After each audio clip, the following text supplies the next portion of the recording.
Tugas Individu, Islam dan Ilmu Pengetahuan. Dina Rifai Oktiani, 2.002.351. Assalamualaikum warahmatullahi wabarakatuh.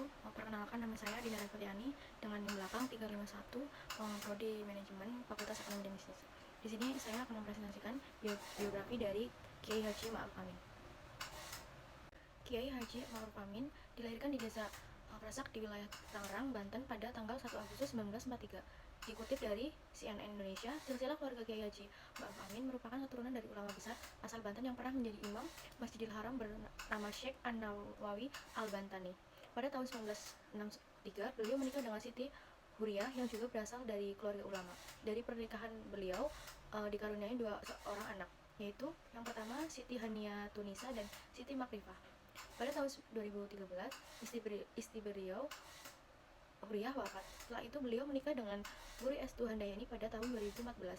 Pria lulusan pondok pesantren Tebu Ireng ini memulai karirnya di dunia dakwah dari bawah, yaitu mulai menjadi anggota koordinasi dakwah Indonesia DKI Jakarta. Hingga akhirnya beliau diberi amanah sebagai Ras Am atau Ketua Umum Syuriah PBNU periode 2015 sampai 2020.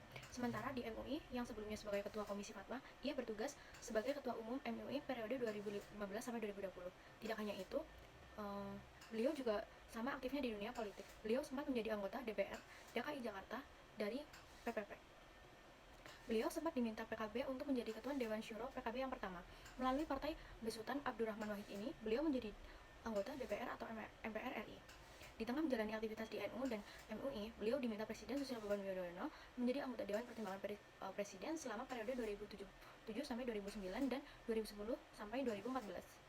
Kiai Haji Ma'ruf Amin merupakan ulama ahli fikih yang disegani dan tergolong sebagai ulama multitalenta yang menguasai banyak persoalan agama selain fikih ibadah. Ia pun dikenal responsif menghadapi berbagai persoalan umat. Pada era 90-an, beliau gigih memperjuangkan gagasan mengenai sistem ekonomi syariah demi terwujudnya lembaga keuangan berbasis syariah. Beliau sering melakukan sosiali terhadap jajaran pejabat BI menjadi pertimbangan lahirnya Undang-Undang Nomor 7 Tahun 1992 tentang perbankan yang memungkinkan beroperasinya bank dengan sistem bagi hasil. Undang-undang ini kemudian diamandemen dengan Undang-Undang Nomor 10 Tahun 1998 tentang perubahan atas Undang-Undang Nomor 7 Tahun 1992 tentang perbankan yang secara eksplisit menyebutkan istilah bank berdasarkan prinsip syariah. Dengan lahirnya undang-undang tersebut, MUI merekomendasikan pendirian lembaga keuangan berbasis syariah. Rekomendasi MUI ini disebut positif oleh para aktivis ekonomi syariah dengan cara menggiatkan sosialisasi sistem keuangan syariah. Upaya yang dilakukan membuahkan hasil lahirnya lembaga menggerakkan ekonomi syariah seperti Dewan Syariah Nasional Majelis Ulama Indonesia atau DSN MUI pada tahun 1999, Masyarakat Ekonomi Syariah atau MES, dan Ikatan Ahli Ekonomi Syariah IAEI dan lain sebagainya. Ketua Dewan Pimpinan MUI ini telah menyumbangkan banyak pemikiran yang berdampak pada perkembangan ekonomi syariah di Indonesia. Universitas Islam Indonesia atau UIN Syarif Hidayatullah Jakarta memberikan sebuah penghargaan padanya atas jasa beliau dalam penggerakan ekonomi syariah di Indonesia. Menurut guru besar UIN Syarif Hidayatullah, Profesor Dr. Haji M. Muhammad Atau Mulyar, beliau adalah ulama yang cemerlang dan sebagai motor penggerak ekonomi syariah di Indonesia. Selain itu, beliau juga mendapat gelar guru besar bidang ekonomi muamalat syariah pada Fakultas Syariah Universitas Islam Negeri Maulana Malik Ibrahim Malang. Dalam operasinya, Kiai Haji Ma'ruf Amin mengungkapkan ekonomi syariah merupakan sektor yang sangat potensial sebagai variabel menciptakan kesejahteraan di Indonesia serta memiliki berantai yang sangat positif bagi bergeraknya sektor lainnya.